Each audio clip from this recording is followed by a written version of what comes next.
Bom dia, boa tarde, boa noite, galera. Uou! Vamos continuar para a segunda e última parte do nosso podcast, Classes e Desigualdade Social, né? Vamos ver essa desigualdade social para a sociologia, né? Dentro da parte teórica, né, dessa desigualdade social e as contradições que se convertem em processos de exclusão, marginalização ou precarização, elas foram elaboradas por Friedrich Engels e Karl Marx, né? Mas se tornaram objeto de estudo para muitos teóricos. E muitos outros pensadores clássicos da sociologia preocuparam-se com essa questão. O Durkheim, ele demonstrava que o fenômeno da desigualdade ocorria com a divisão do trabalho, né? E as dificuldades apresentadas em manter a coesão social, né? Então, para o Durkheim, toda forma de marginalização, derivada ou não da economia, era uma forma de desvio, né? A perda dos laços de referência, algo que precisava ser corrigido ou ajustado. O Weber, ele vai dizer que, né, ele abre o leque de possibilidades, que a compreensão da lógica da desigualdade e da diferenciação social, dentro de uma perspectiva mais abrangente, além dos elementos econômicos, né? Ele vai usar na sua análise elementos políticos e sociais. A desigualdade para o Weber vai ter múltiplos fatores, nem sempre ligados à posição que uma determinada pessoa ou classe ocupa na divisão do trabalho, né? O Weber, ele vai pegar muita questão das mentalidades, né? A questão da religião. O Weber, ele vai ter um enfoque diferente, né? De qualquer maneira, além da contribuição do pensamento do Karl Marx, né, que é uma das forças motrizes do tema desigualdade, já que o Marx estudou basicamente o capitalismo, né, a exclusão e desigualdade socioeconômica, há pontos de encontro, né, e também de afastamento entre as teorias do Durkheim e do Weber, que devem ser observados e analisados pelos estudantes de sociologia. Os autores clássicos já tinham essa noção sobre a complexidade da origem das desigualdades sociais, né? O francês Pierre Bourdieu, ele abordou a questão por uma via mais cultural e social do que somente estrutural, né? Para ele, a desigualdade social e a categorização das classes estão antes submetidas à questão do gosto. Essa abordagem mais minuciosa, pautada na pesquisa sobre o gosto de certos grupos sociais, nos leva a pensar, né, como que é possível haver diversos grupos sociais, assim como ressalta a dificuldade de dividir a sociedade entre burgueses e proletários, como havia feito Marx, né? O Bourdieu, ele vai pensar de uma maneira mais complexa. Embora essa divisão ainda sirva de fundamento, inclusive por Bourdieu, o Bourdieu, ele não nega o Marx, né? Ele vai pensar além. O capitalismo atual, ele se interpõe nas relações de modo muito mais complexo do que no século XXI. E aí nós temos também as ideias da Escola de Chicago.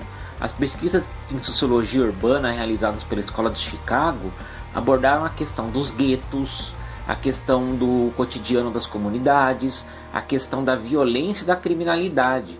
E já que nós estamos falando em interacionismo simbólico, consideramos por muitos uma segunda fase da Escola de Chicago, dois nomes que são considerados os principais, do Howard Becker e do Irving Goffman. O Becker era americano, né, e ele se aprofundou nas pesquisas sobre aqueles que se desviavam da rota da ordem, né? O seu livro, que pega esses desajustados, né, recebeu o nome de Outsider, né? Esse nome Outsider, né, quer dizer desviado, né? Alguém que está no desvio, né? Out é fora, side é lado, né? Alguém que está do lado de fora, e acabou virando um termo da sociologia. E ele estudou aqueles que eram transgressores, né? Os usuários entorpecentes, os músicos, os artistas, né? Viu como eles criaram uma sociabilidade própria, ao mesmo tempo incluída e excluída da sociedade das classes e do consumo, né? O desvio, ele vai se referir a um tipo de comportamento fora do padrão, mas que também gera exclusão e segregação social, né? As sociedades têm grupos dominantes e grupos desviantes, assim como diferentes tipos de desvio. E aí a gente vê como hoje, muitas vezes, né, esse desvio ele acaba sendo, inclusive, né, absorvido pelo capitalismo e vendido, né? Como Marx dizia, o capitalismo transforma qualquer coisa em mercadoria. Né? Hoje a pessoa usa uma calça jeans e uma camiseta com uma jaqueta de couro e está bem vestida. Já foi visto como roupa de rebelde, né? A calça jeans era uma roupa de operário. As pessoas tinham vergonha de usar na rua. Quem começou a usar a calça jeans? Os rebeldes, né? Os desajustados, os desviados.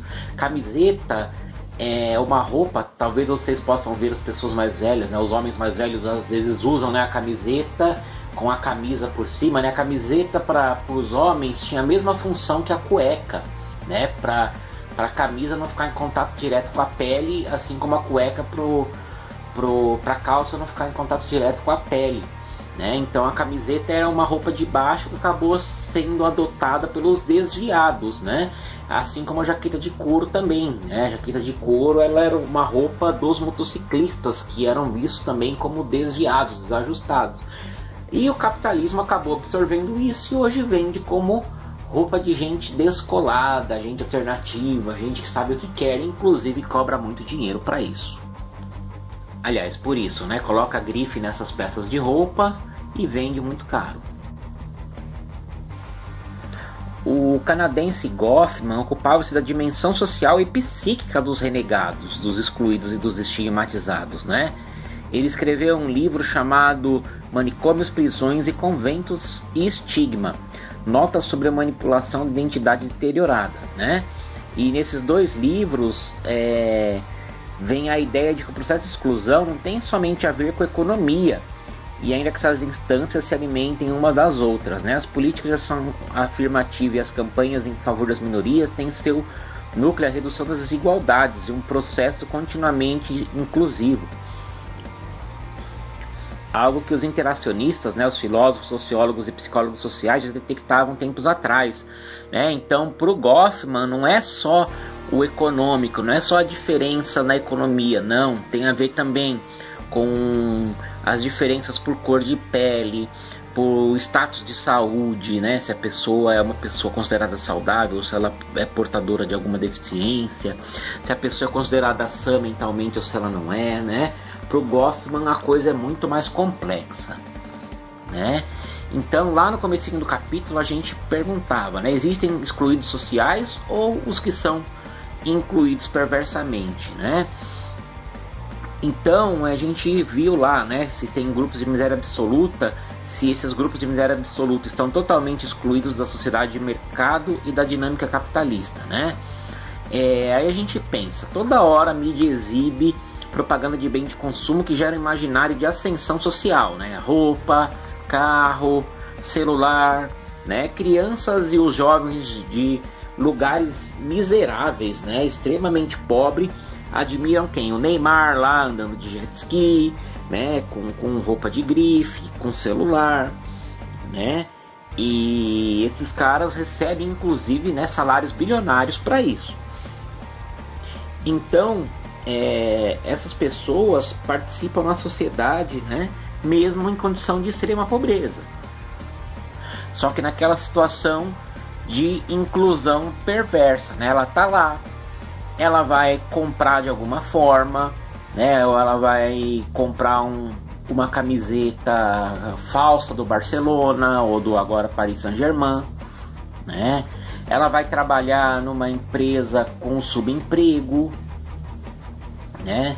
O cara, ele é extremamente pobre, ele vai trabalhar num lixão, né? Ou seja, ele está na sociedade, mas de uma forma perversa, né? Para quê? Para ganhar alguma coisa e gastar o seu dinheiro, né? E o dinheiro que ele ganha geralmente não vai para outros pobres. E aí que vem, será que ser incluso é gastar, né? A gente viu há uns anos, né, quando a economia do Brasil era menos ruim do que é hoje, aquela explosão do funk e ostentação, né? Por quê? Porque o povo brasileiro estava com dinheiro para comprar frango para comer, para comprar televisão e já achava que era rico, né? Por quê? Porque teve acesso ao consumo, né? Então, para o povo ter comida na mesa, ter uma televisão e conseguir comprar algum carro velho já era sinônimo de status, e a molecada da periferia já estava se achando rica. Mas por quê? Porque o nosso povo é muito miserável, é muito desassistido, né? E nessa lógica, os jovens da periferia, né, eles vão querer alcançar o que eles não conseguem, né? Não é a questão do jovem da periferia usar uma camiseta da Adidas falsa, né? É a questão do cara usar um Rolex falso, né? Ou seja, não é ele usar o falsificado de um agasalho de R$500, ele usar o falsificado de um relógio de R$70 mil, né? Ou seja, é buscar algo que ele não tem, que ele não é, né? É essa grife legitimando algo que ele não tem, né? Buscando o que? Se legitimar a partir de um hábitos, né? De um gosto, como disse o Bourdieu, de uma outra classe social, né? E aí o problema se desdobra em outro. A cidadania está sendo reduzida ao direito de consumir. Como pensar nisso diante de tantos problemas relativos à saúde, educação, segurança pública, salários baixos, ética na política, entre outros? Em contrapartida, não seria uma imposição ideológica exigir que esses jovens esqueçam os fetichismos, né? Esses modismos, e voltem sua atenção para demandas politicamente mais contundentes? Como corrigir as desigualdades diante dessa situação? Né? O presidente do Uruguai, o José Mujica, ele fez uma crítica para a esquerda, né? E ele é um cara de esquerda. Ele falou: quando a esquerda esteve no poder na América Latina, nós melhoramos a vida das pessoas, mas nós não criamos pessoas conscientes, nós criamos consumidores, né? E como são apenas consumidores, quando acabou o dinheiro, essas pessoas não tiveram, né, um pingo de consciência, né? As pessoas só tiveram, quando tiveram dinheiro, compraram as coisas, consumiram. Acabou o dinheiro, não tem dinheiro, vão apelar para quem prometer soluções milagrosas, né? Como nós vimos na última eleição, né? Não preciso nem tocar muito no assunto, vocês sabem do que eu estou falando, né? Então, como a gente pode perceber, né, as respostas para as questões desse capítulo têm um caráter filosófico e sociológico. Não tem resposta pronta, a gente tem que parar, tem que pensar, né?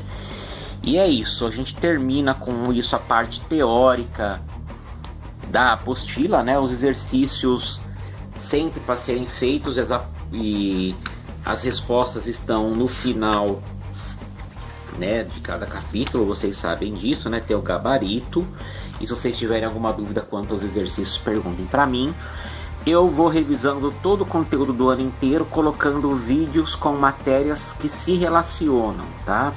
Toda matéria que for relacionar, todo o vídeo que eu encontrar que for relacionado com a matéria que nós já vimos, eu vou colocar e pôr formulário com perguntas para as nossas próximas aulas das nossas semanas, tá? Mas o conteúdo, os textos da apostila nós terminamos nessa semana. Beleza, galera? Não se esqueçam das 3 perguntinhas do formulário. Uou!